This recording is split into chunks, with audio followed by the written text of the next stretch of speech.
Olá, meus caros. Aqui Cláudio Herbert falando hoje sobre tipos psicológicos na perspectiva de Carl Gustav Jung. A diferença essencial entre os tipos psicológicos, segundo Jung, seria a forma com a qual o indivíduo direciona a sua energia libidinal. Se ele a direciona para o mundo interior, Jung considera que essa pessoa apresenta uma atitude de introversão. Por outro lado, se a pessoa direciona a sua energia libidinal para o mundo exterior, para fora de si, Jung considera que essa pessoa teria uma atitude extrovertida.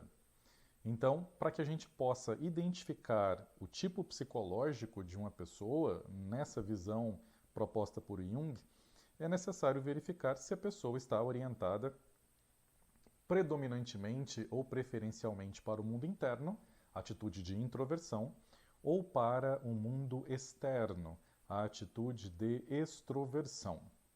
Segundo Jung, introversão e extroversão seriam as atitudes fundamentais da pessoa, aquelas atitudes essenciais do indivíduo. A partir dessas atitudes essenciais, posteriormente, Jung vai descrever 4 funções psicológicas, e essas funções psicológicas estariam associadas às preferências de cada pessoa, não é? E seriam, na verdade, 2 pares. Teríamos pensamento e sentimento de um lado e sensação e intuição de outro. Mais para frente eu vou voltar a falar sobre isso de uma forma mais detalhada com vocês. Essa atitude fundamental ou essencial ou predominante no indivíduo, Jung deu o nome de função dominante. Essa função dominante ou atitude dominante estaria, se ela está dirigida ou direcionada para o mundo externo, portanto, essa pessoa teria uma característica de ser extrovertida. Por outro lado, se essa função dominante é direcionada para o mundo interno, de acordo com a definição de Jung, essa pessoa seria considerada introvertida. Dessa forma, meus caros, seria possível combinar as atitudes fundamentais de introversão e extroversão com 4 funções, aquelas 4 funções que eu havia comentado com vocês. Pensamento e sentimento, sensação e intuição, formando, se a gente for fazer os cálculos, imagina, nós da área de humanas fazendo cálculos assim, mas de certa forma nós teríamos 8 tipos psicológicos essenciais, digamos assim. Essenciais não, básicos, digamos assim, porque as atitudes essenciais ou fundamentais seriam a introversão e a extroversão. Então nós teríamos um pensamento do tipo introvertido, que nesse caso a pessoa ela estaria muito mais interessada em ideias, muito mais do que em fatos concretos, etc. É uma pessoa que está muito interessada na realidade interna, no mundo interno, e presta pouca atenção, portanto, às demais pessoas que a cercam. Ela se relaciona com um número muito limitado de pessoas. Por outro lado, o tipo sentimento introvertido é uma pessoa que vai ter uma característica aparentemente reservada, todavia é uma pessoa que costuma ser atenciosa, simpática, até compreensiva, mas, detalhe, para com aquelas pessoas mais próximas dela, pessoas que são amigas, de fato, ou pessoas que necessitam de afeto, embora essa pessoa demonstre carinho, afeto, ela não é tão demonstrativa dessas características, ou demonstradora, melhor dizendo, dessas características, né? No caso da sensação introvertida, nós teríamos uma ênfase na experiência provocada pelos acontecimentos, pelas experiências vivenciadas pela pessoa, né? Predominando sobre os, digamos, próprios acontecimentos ou fatos. Ou seja, para essa pessoa é muito mais importante a experiência associada ao fato ou àquela ocorrência do que a ocorrência em si.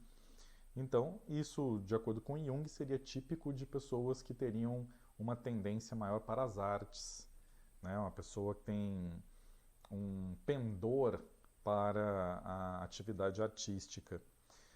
O tipo intuição introvertida é aquele no qual a pessoa estaria mais preocupada com as possibilidades do que com o que de fato está acontecendo naquele momento na vida daquela pessoa. É uma pessoa que está muito voltada para o inconsciente, né? É uma pessoa extremamente. Como é que eu vou explicar para vocês? De todos os tipos psicológicos, o tipo de intuição introvertida é aquela pessoa que está mais conectada com o seu inconsciente, justamente por ter essa característica, de um lado, né, da função, da atitude essencial ou fundamental, voltada para a introversão, e, por outro lado, por ter uma função psicológica predominantemente voltada para a intuição, né? Essa função voltada para a intuição é bastante interessante, e justamente porque essas 4 funções psicológicas, né, que eu havia comentado com vocês, descrevem justamente aqueles processos cognitivos, aquelas funções mentais fundamentais que as pessoas costumam usar no dia a dia. Por exemplo, como tomamos decisões? Essa parte de tomada de decisões pode ser uma ênfase ou no pensamento lógico ou no sentimento. Por outro lado, como conseguimos as informações que vão servir de base para as nossas decisões? Daí a ênfase seria naqueles detalhes associados tanto à sensação ou à visão geral da intuição.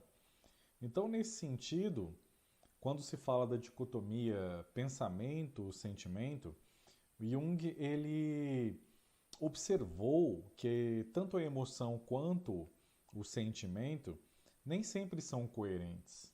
Freud já havia, de certa forma, também descrito isso anteriormente na sua obra, não é? No entanto, o pensamento e o sentimento poderiam ser consideradas formas, de certa forma, alternativas de se fazer julgamentos de valor ou até mesmo de se tomar decisões. Sendo que algumas pessoas elas vão decidir sobre aquilo que elas vão fazer na vida delas a partir de uma perspectiva mais emotiva, fazendo as escolhas delas com base nas emoções, sendo que outras pessoas já vão tender a realizar as escolhas delas mais com base na lógica, numa racionalidade aparente e por aí vai, não é? Então, nesse sentido, nós teríamos essa dicotomia entre pensamento e sentimento em termos de tomada de decisões. Pessoas que seguem mais o pensamento, elas vão tender a ser mais racionais, mais emotivas, ao passo que pessoas que tendem a seguir mais o sentimento pessoas que seriam identificadas com essa função psicológica do sentimento, tenderiam a utilizar as emoções como base para sua tomada de decisões. Por outro lado, meus caros, com relação à forma de obtenção das informações, nós teríamos aquela dicotomia entre sensação e intuição. Na verdade, segundo Jung, a sensação e a intuição elas acabariam sendo formas, até certo ponto, complementares de obtenção de informações acerca do mundo, dos próprios sentimentos, dos próprios pensamentos e por aí vai.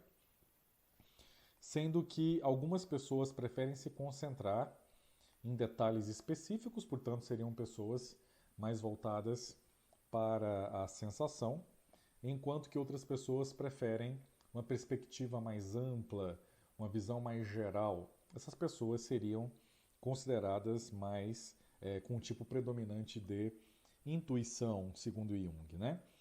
Então, aquelas pessoas mais focadas na sensação, elas tenderiam a prestar mais atenção aos detalhes, principalmente aquelas informações que seriam mais facilmente obtidas por meio dos órgãos sensoriais e pela percepção de forma mais específica, ao passo que as pessoas do tipo intuição teriam a capacidade mais de perceber um panorama geral, teriam uma capacidade de ter uma visão mais ampla acerca do que está acontecendo, embora elas não fossem capazes de explicar exatamente como elas estão obtendo aquelas determinadas informações, né? Então, pessoal, a partir dessa, digamos, dessa explicação um pouco mais detalhada sobre as funções psicológicas descritas pelo Jung, ou seja, a forma de tomada de decisões sendo através do pensamento ou do sentimento, e a forma de obtenção das informações, seja através de sensação ou de intuição, eu vou retomar a descrição daqueles tipos psicológicos, né, de personalidade, conforme o Jung descreveu. Eu tinha parado na parte de intuição introvertida, né?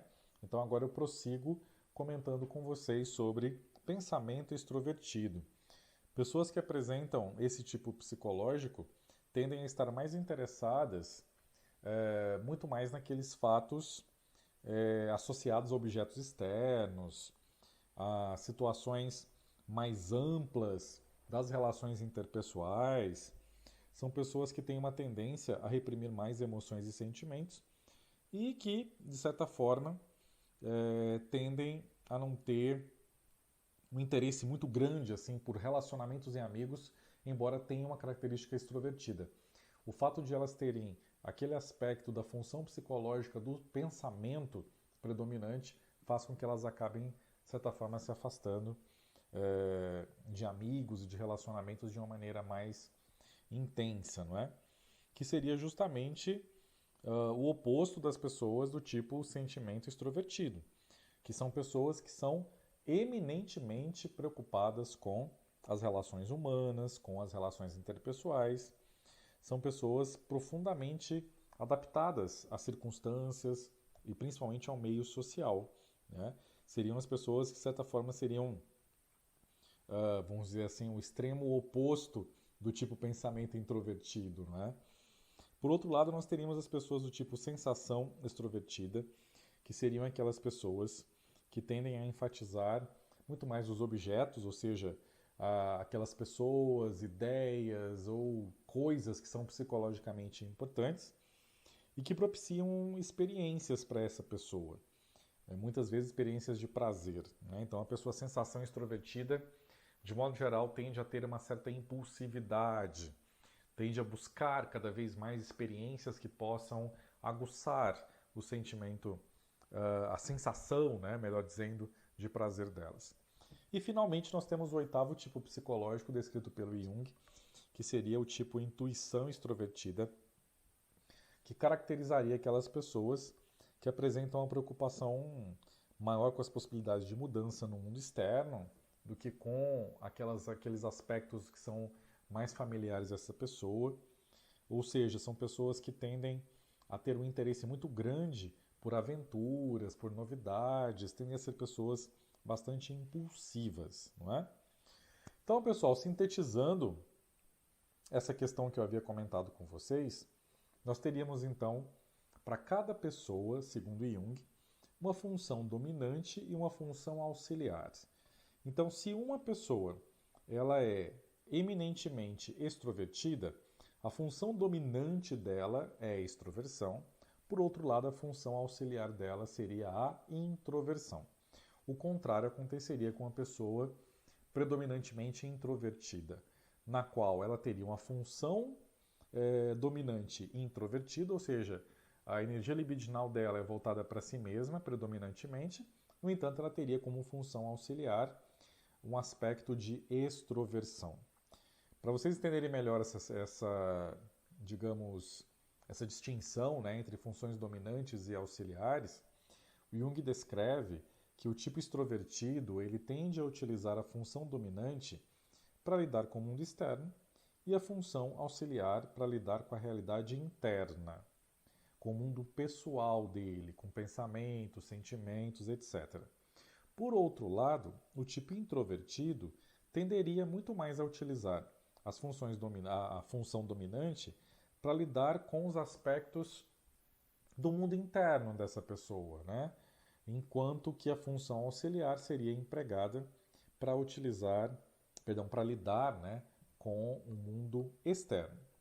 Então, como eu tinha comentado com vocês antes, seria possível identificar a função que o indivíduo mais utiliza para lidar com a direção menos preferida dele, ou seja, qual seria a tendência de direcionamento da energia libidinal dessa pessoa, que seria a realidade interna para uma pessoa extrovertida e a realidade externa para a pessoa introvertida. Isso seria então a tal da função auxiliar. No decorrer do processo terapêutico, eventualmente é muito importante a ênfase nas funções auxiliares, justamente para contribuir com o equilíbrio psíquico do paciente, para que ele possa alcançar esse equilíbrio e possa desenvolver um processo de adaptação às circunstâncias de vida, à realidade e até mesmo para facilitar o seu processo de individuação, não é? Seu processo de transformação da personalidade. Além disso, como eu já havia adiantado a vocês anteriormente, o Jung ele descreveu 4 funções psíquicas que estariam, de certa forma, vamos dizer assim, agrupadas em 2 pares, né? Como eu tinha comentado com vocês. Nós teríamos 2 funções racionais, pensamento e sentimento, associadas à realização de julgamentos e à tomada de decisões. E nós teríamos 2 funções irracionais, né? Digamos assim, que seriam sensação e intuição, que nos permitiriam a obtenção de informações para subsidiar a nossa tomada de decisões ou a realização dos nossos julgamentos. Então, se por um lado a nossa função dominante é uma das funções racionais, ou seja, de decisão, a função auxiliar seria, portanto, logicamente uma das funções irracionais, a de busca de informação e vice-versa. Então, desse modo, nós teríamos aqueles diversos tipos, né, psicológicos de personalidade que eu havia descrito para vocês. Então é muito importante a gente compreender essas distinções justamente para que vocês possam, a partir da leitura do capítulo 4, compreender a forma com a qual o Jung descrevia as atitudes, né? Ele usou muito mais a expressão atitudes principais de comportamento, que seriam a introversão e extroversão, porque isso vai facilitar muito o entendimento do capítulo. Porque o Jung acreditava que tanto as pessoas introvertidas quanto as pessoas extrovertidas eram bastante diferentes no que diz respeito à orientação da sua, digamos, energia libidinal. Seja para o mundo externo, no caso dos extrovertidos, seja para o mundo interno, no caso dos introvertidos. Desse modo, na continuidade da discussão sobre o capítulo 4, o Jung vai dizer que os tipos de neurose, eles estariam profundamente associados, então, a cada um desses tipos básicos, né, de atitudes, seja a introversão, seja a extroversão, e que, portanto, nós não teríamos uma etiologia específica para as neuroses, mas sim uma multideterminação para a formação das neuroses, sendo que tanto a perspectiva freudiana clássica, que atribui ao conflito erótico, ou seja, uma desordem na ligação afetiva com o outro, como sendo a etiologia fundamental da neurose, quanto a perspectiva adleriana, que pressupõe que a origem da neurose se situaria num conflito sobre a vontade de poder, numa demanda de vontade de poder, ambas as perspectivas seriam apropriadas, todavia depende de cada caso específico, não é? Então, por conta disso, Jung ele desenvolve uma nova perspectiva, que seria justamente a psicologia analítica, e a partir daí o capítulo 4 vai se desenvolver no sentido de explicar tanto as limitações das perspectivas, tanto de Freud quanto de Adler, quanto qual seria a contribuição da psicologia analítica para a superação dessas limitações. Tá certo, meus caros? Então essa foi a discussão um pouco mais sintética da aula de hoje, em função de alguns problemas técnicos que surgiram na transmissão da aula ao vivo. Tá? Eu peço para que vocês, por favor, releiam essa parte introdutória do capítulo 4 e na semana que vem eu prosseguirei com a discussão desse capítulo com vocês. Tá certo, meus caros? Peço desculpas pelo transtorno em relação à expectativa da realização da aula, que foi frustrada em função da limitação técnica. Todavia, na semana que vem, acredito eu que tudo estará mais apropriado, né, para a transmissão das informações. E espero vocês na aula de amanhã, discussão de caso clínico, para que nós prossigamos na análise do uso de sonhos em termos da avaliação da personalidade num processo psicoterápico. Desejo a todos vocês uma excelente noite, bons estudos e até amanhã, meus caros.